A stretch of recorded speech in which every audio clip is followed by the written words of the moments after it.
Bismillahirrahmanirrahim. In the name of God, in the singular, the most merciful God, the bestower of mercy. So, this chapter will clarify some things for you. Don't be fooled by Hezbollah. Hezbollah differs in ways, and this chapter will help teach you some of that. And it's the second chapter that mentions the name of Muhammad.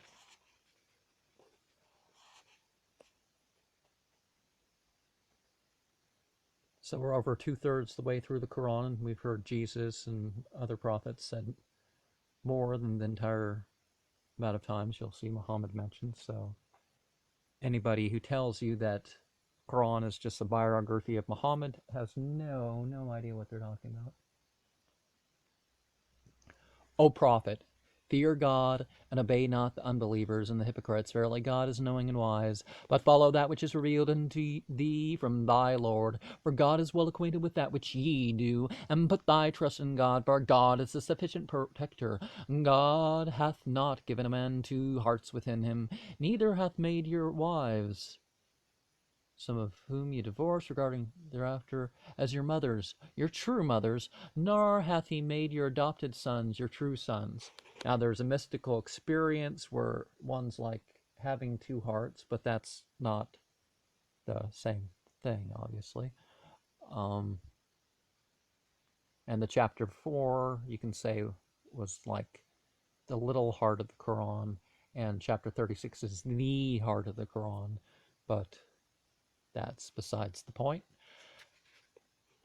This is your saying in your mouths, but God speak the truth, and he directeth to the right way, such as are adopted the sons of their natural fathers. This will be more just in the sight of God. And if you knew not their fathers, let them be your brethren in religion and your companions. And it shall be no crime in you that you err, but that which your hearts purposely design, for God is gracious and merciful. The prophet is nigher to the believers in their own souls, and his wives and their mothers.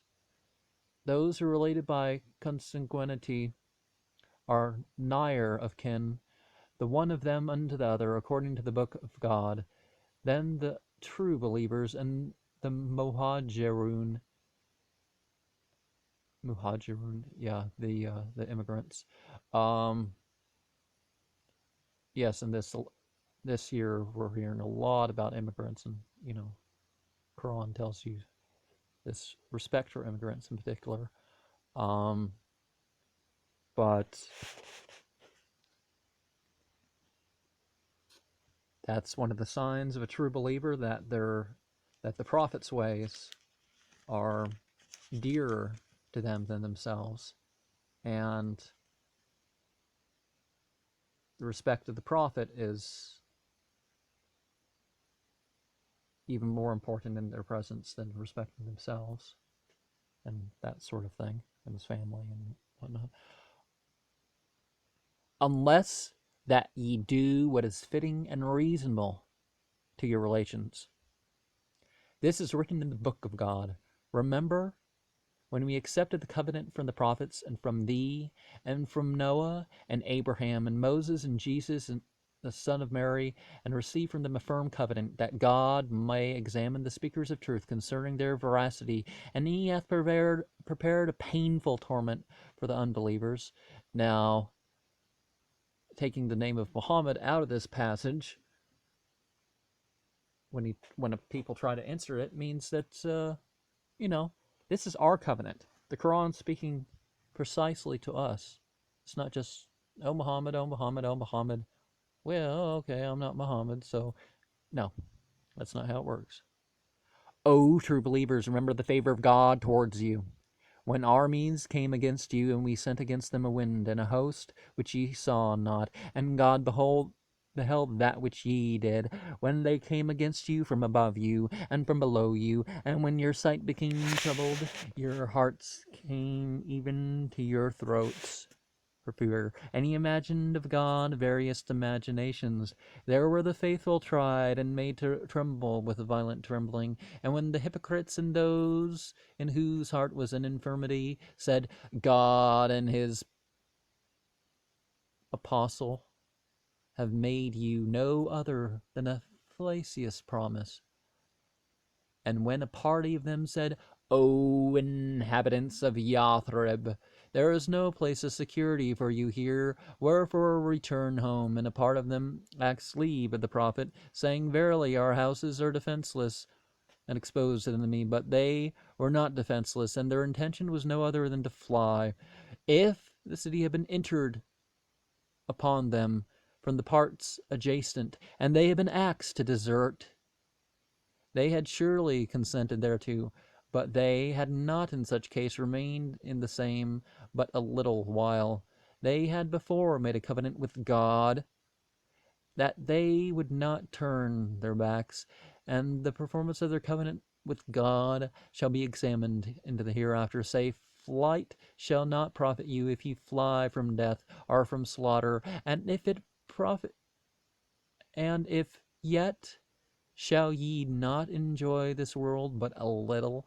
Say, who is he who shall defend you against God? If he is pleased to bring evil on you, or is pleased towards you, they shall find none to patronize or protect them besides God.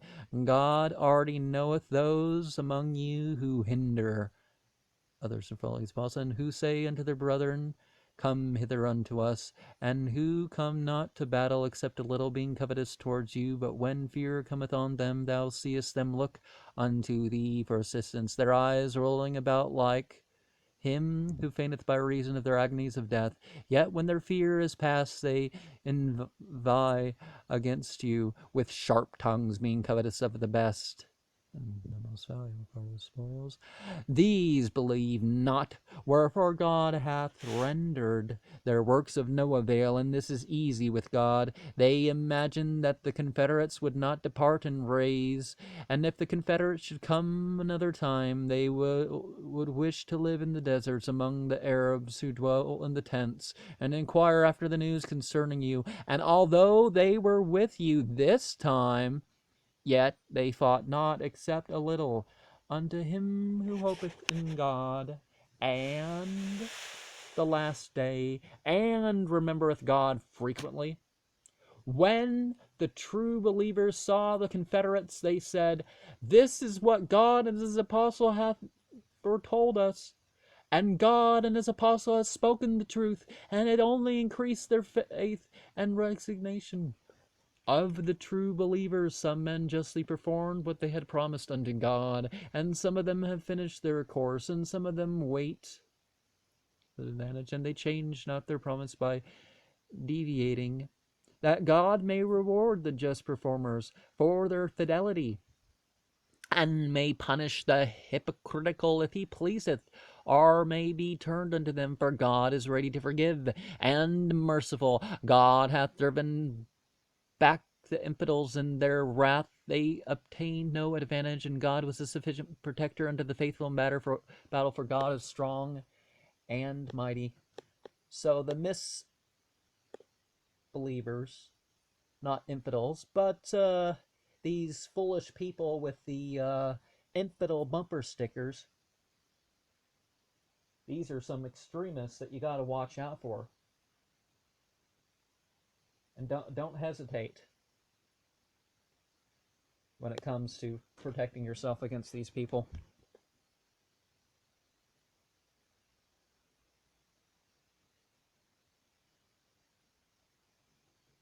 For God is strong and mighty. He hath caused such of those who have received the Scriptures as assisted to come down out of their fortress, and he cast into their hearts terror. A part of them ye slew, and a part of you made captives, and God hath caused you to inherit their land, and their houses, and their wealth, and a land on which you have not trodden, for God is almighty. O prophet, say unto thy wives, that thou seek this present life and the pomp thereof, come, I will make a handsome provision for you, and I will dismiss you with an honorable dismission. But if you seek God as apostle, and the life to come, verily God hath prepared for such of you as work righteousness a great reward. So we look at this example of dismissing spouses. Getting rumbly in the tumbly there. So being divorced is one of the reasons that people, even in this country, kill people over. But honor killings have no place in Islam. And I'll have to go. O wives of the prophet, whosoever of you shall commit a manifest wickedness, the punishment thereof shall be doubled unto her twofold. And this is easy with God. But whoever of you shall be obedient unto God and his apostle, and who shall do that which is right, we will give her her reward twice. And we have prepared for her an honorable provision in paradise. O wives of the prophet, ye are not as other women. If ye fear God, be not too complacent in speech, lest he should covet, in whose heart is a disease, but speak the speech which is convenient. And speaking the speech which is convenient. So this is one of the passages where Islam forbids the flirtiness of the women, and yes, the men too. But why would the wives have double punishment or double reward?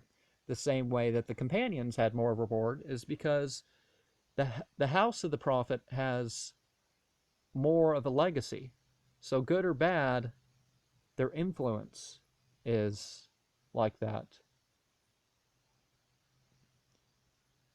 And sit still in your houses, and set not out yourselves with the ostentation of the former time of ignorance, and observe the appointed times of prayer, and give alms, and obey God and his apostle, for God desireth only to remove you from the abomination of vanity, since you are the household of the prophet, and to purify you by purification.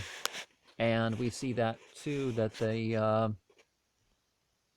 yes, women are allowed to go out of the home, but the women go out with a purpose. That is the meaning there that one may be missing with this translation. But and remember that which is read in your houses of the signs of God, and the wisdom revealed in Alcoran, for God is clear-sighted and well acquainted with your actions. Verily, the al-Muslimin of either sex, and the true believers of either sex, and the devout men and the devout women, and the men of veracity, the women of veracity, and the patient men and the patient women, and the humble men and the humble women, and the almsgivers of either sex, and the men who fast and the women who fast, and the chaste men and the chaste women, and those of either sex who remember God frequently. For them hath God prepared forgiveness and a great reward. And people will pretend that the masculine language in certain passages ignore the female, but it doesn't. That's not how Semitic languages work.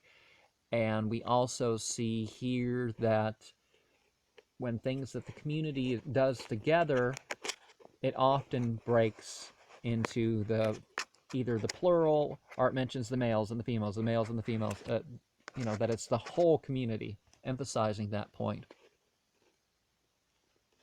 It is not for a true believer of either sex, when God and his apostle have decreed a thing, that they should have the liberty of choosing a different manner of their own. And whoever is disobedient unto God as a messenger and his apostle surely erreth with a manifest error. And this is another refutal to these Quran-only people, that if you believe that Muhammad has taught something, that's it. But Muhammad didn't enforce much of things. You'll find things in the Quran that we are called to, that no one was ever allowed to be punished for, but they were clearly forbidden. You can't, let's just beat this guy up for playing Chutes and Ladders with his daughter because game's a chance, or for... No. It's wrong, but it's chronically wrong, but it's not anything somebody can do anything about. I mean, that they, they can say this is wrong, but they don't, you know, they don't hurt people for that. And remember when thou saidst to him, unto whom God had been gracious, and on whom thou hadst conferred favors, keep thy wife to thyself, and fear God, and thou didst conceal that which is in thy mind, wherein God had determined to discover, and didst fear men, whereas it was more just that they should fear God. But when Zayd had determined the matter concerning her, and had resolved to divorce her, rejoined her in marriage unto thee, lest a crime should be charged on the true believers in marrying the wives of their adopted sons. And when they have determined the matter concerning them, and the command of God is to be performed. And does the verse actually say Zayd?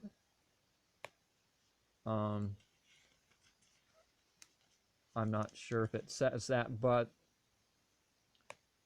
yeah, there's nothing to say that Muhammad was.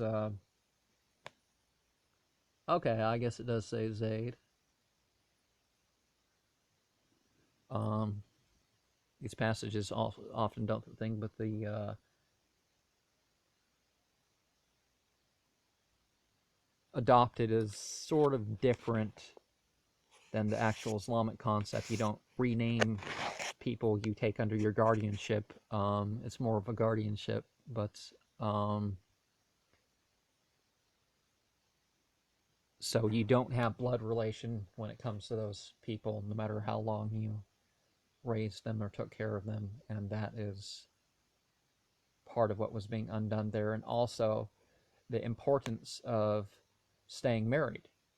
So the prophet, oh, it's not working out. No, see if you can get it to work out. But people aren't to be yoked together when they can't make it work or they don't seem right for each other. It's command of God is to be performed. No crime is charged on the prophet as to what God hath allowed him. The ordinance of God with regard to those who preceded him. For the command of God is a determinate decree, who brought the messages of God and feared him, and feared none besides God, and God is sufficient account. And maybe I should say verse 40 of 33 here in Arabic, because it's a rather unique one. I don't think I said 144 of 3, but Ma kana Muhammadun aba ahadin min rijalikum walakin Rasulallah wa khatama nabiyana wa kana Allahu bikulli shay'in alim. Muhammad is not the father of any men among you, but the apostle of God, and the seal of the prophets. And God knoweth all things. O true believers, remember Allah with much remembrance. God with a frequent remembrance, and celebrate his praise morning and evening. Okay, yeah, O you who believe, that's when that verse is. No, it's the next verse. Is it, O true believers, remember God with a frequent remembrance, and celebrate his praise morning and evening. It is he who is gracious unto you and his angels intercede for you, that you may lead you forth from darkness into light. And he is merciful towards the true believers. Their salutations on that day whereon they shall meet him shall be peace. And he hath prepared for them an honorable recompense. And this is, again, the sign of the true believer. But the seal of the prophets, in the Middle Ages, there was sigillium diameth, a lot of concepts about the seal of prophets. If you just figure out how to make the right seal, God will make you into a prophet like unto the biblical prophets. And the New Testament prophesies of the seal of the prophets too. Ahmed is an Arabic rendition of the Sila Amet, the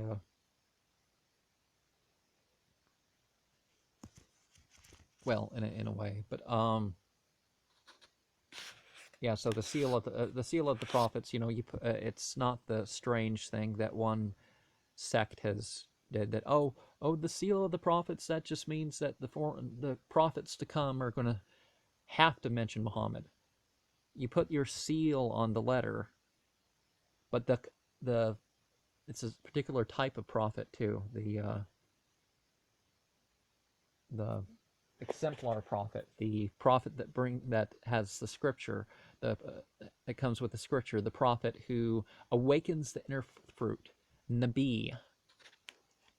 O prophet, verily we have sent thee, and a bearer of good tidings, and a denouncer of threats, and an inviter unto God through his good pleasure, and a shining light. Bear good tidings, therefore, unto the true believers, that they shall receive abundance from God, and obey not the unbelievers and the hypocrites, and mind not their evil treatment, but trust in God.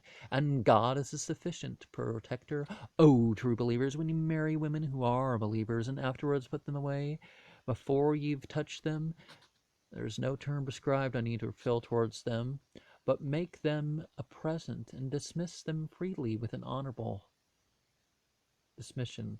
O prophet, have we allowed thee thy wives, unto whom thou hast given their dower, and also the slaves which thy right hand possesseth of the booty which God hath granted thee, and the daughters of thy uncle, and the daughters of thy aunts, both on thy father's side and the mother's side, who have fled with thee, and any other believing woman, if she giveth herself unto the prophet, in case the prophet desireth to take her to wife. This is a privilege granted unto thee above the rest of the true believers. We know what we have ordained them concerning their wives, and the slaves which their right hands possess, lest it should be deemed a crime in thee to make use of the privilege granted in thee, for God is gracious and merciful. And so the limit in the number of wives is not there for the prophet, but these people nowadays that have their 20 field wives, and no, uh, a healthy man, a healthy rich man can, 4 wives. That can work. Um, some physically more, some physically less, but so many women would be mistreated if it was allowed to have more than 4. And you find this in countries where you can legally have 10 wives. That almost always, when it gets to that point, they're neglected somehow, that if they were married to another man. But the wouldn't be the case. That one of the things is that Prophet Muhammad, in having up to 9 wives at a time, he helped bring peace to Arabia, and that was the specific permission, particular privilege granted thee above the rest of the believers. We know what he ordained them concerning their wives and the slaves which their right hands possess, lest it should be deemed a crime in thee to make use of the privilege granted for thee.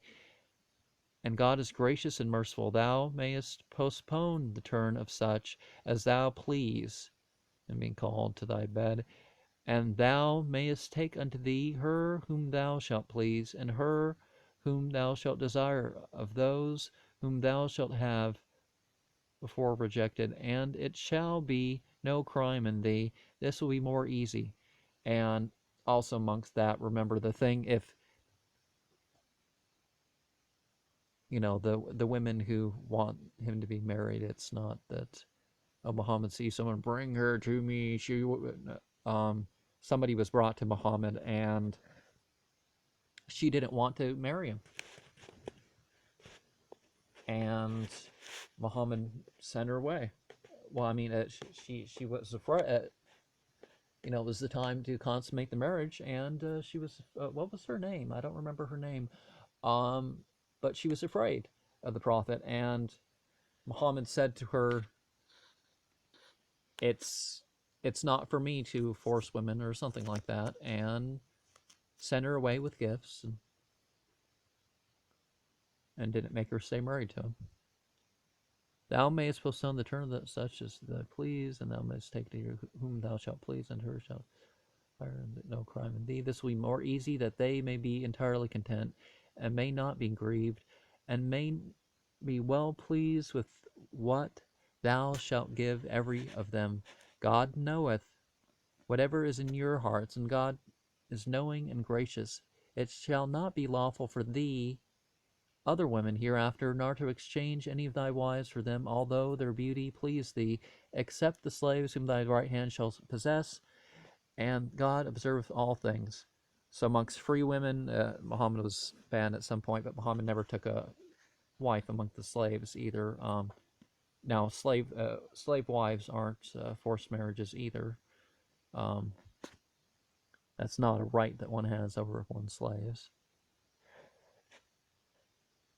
God knoweth whatever is in your hearts, and God is knowing and wise. It shall be not be lawful for thee to take any other women hereafter, nor to exchange any of the wives for them, although their beauty please thee, except the slaves whom thy right hand shall possess, and God observeth all things. O true believer, enter not the houses of the prophet unless it be permitted you to meet with him after waiting his convenient time, and when you are invited, then enter, and when you shall have eaten, disperse yourselves, and stay not to enter into familiar discourse, for this incommodeth the prophet. He is ashamed to bid you to depart, but God is not ashamed of the truth. And when you ask of the prophet's wives what you may have occasion for, ask it from behind a curtain, and this will be more pure for your hearts than their hearts. And I've seen this in homes, that the women's area will be separated from the men's area, and just talking, there's no reason to have the direct contact. Then it gives the women a degree of privacy. He's ashamed to be at your heart, and he's not ashamed of the truth. When he acts to the prophet's wives that you may have occasion for, ask them from behind a curtain. This will be more pure for your hearts than their hearts. Neither is fit for you to give any uneasiness to the apostle of God, or to marry his wives after him forever, for this would be a grievous thing in the sight of God. Whether ye divulge a thing or conceal it, verily God knoweth all things. And, it's always suspicious when you have some leader. I'll mention this in another playlist about a particular leader of a group that married the former wife of the other one after he died, and people always wondered if the wife cheated on the husband. That the year that the husband that founded the group died, ends up marrying the successor and appointing the successor. That was something going on before he died. It's possible, and people say it specifically because of that.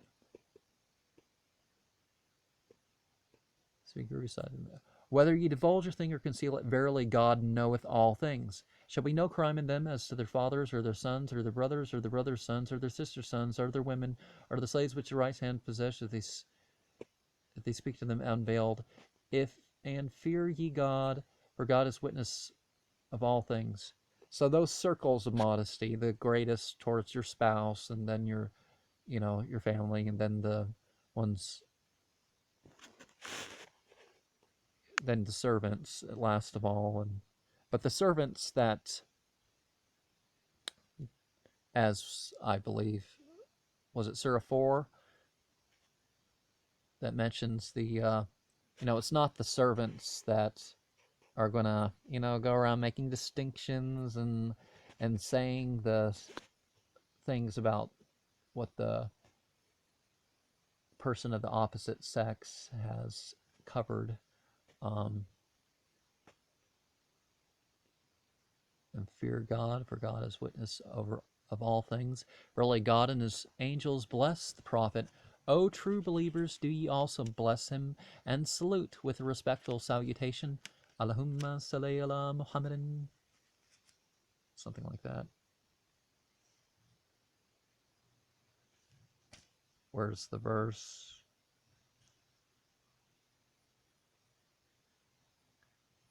Make contact, but it's not saying to pray to the prophet. That's not.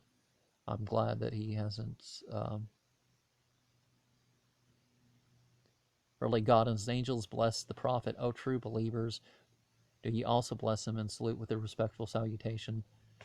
And those who offend God and his apostle, God shall curse them in this world and the next, and he hath prepared for them a shameful punishment.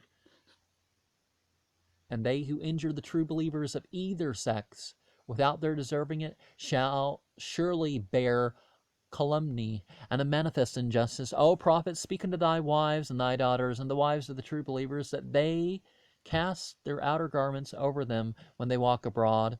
This would be more proper, that they may be known, be matrons of reputation, and may not be affronted. And opposed to the 1 Corinthians 11:4-7, there's not the violence that is threatened here for not observing hijab. What's about Nabiya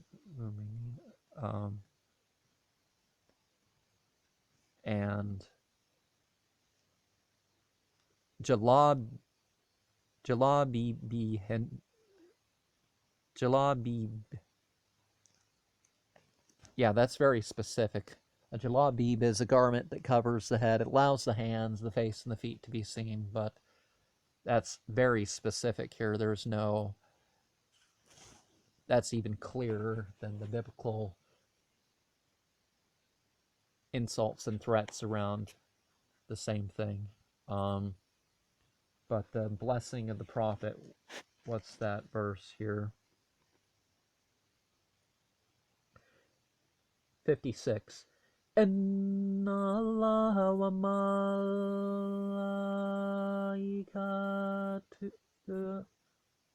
Inna Allah wa malaikatahu yusalluna lan nabiyya ya ayyuhalladhina amanu sallu alayhi wa sallimu taslima.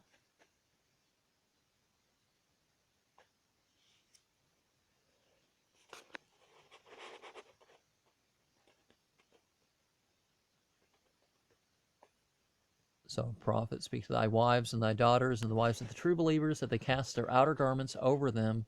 This will be more proper if they be known, matrons of reputation, may not be affronted. God is gracious and merciful. And remember there that the, it's not just Arab custom or Arab styles. Hijab can be a hoodie,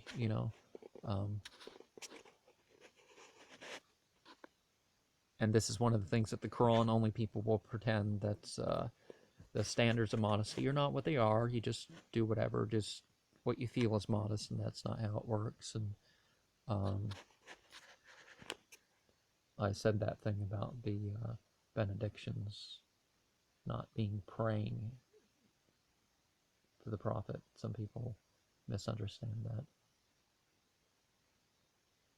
Verily, if the hypocrites and those in whose hearts is an infirmity, and they who raise disturbances in Medina do not desist, we will surely stir thee up against them. Henceforth they shall not dwell near thee therein, except for a little, and being accursed. Wherever they are found, they shall be taken and killed with a slaughter, according to the sentence of God concerning those who have been before. And men shall not find any change in the sentence of God.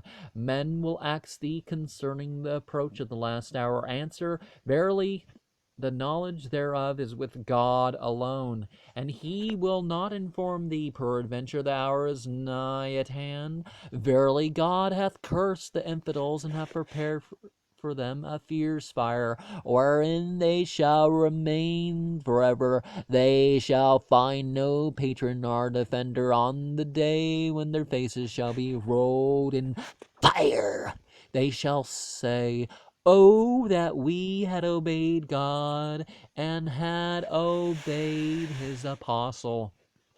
And they say, O Lord, verily we have obeyed our lords and our great men, and they have seduced us from the right way. O Lord, give them the double punishment and curse them with a heavy curse.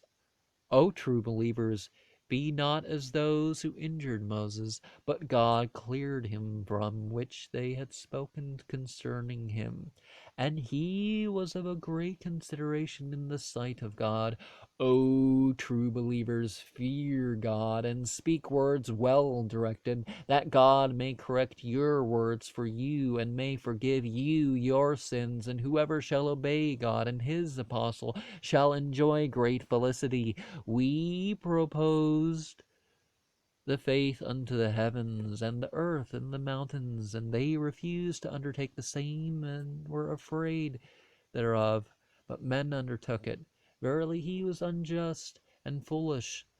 And God may punish the hypocritical men and the hypocritical women, and the idolaters and the idolatrous, and that God may be turned unto the true believers, both men and women, for God is gracious and merciful. And so that the moral responsibility, the trust, um, the duties that one can have a choice to do. Otherwise, only true creations, those in the metaphysical fire bodies, and these human souls that have been put in these physical human bodies. I didn't articulate that quite as well as I would hope, but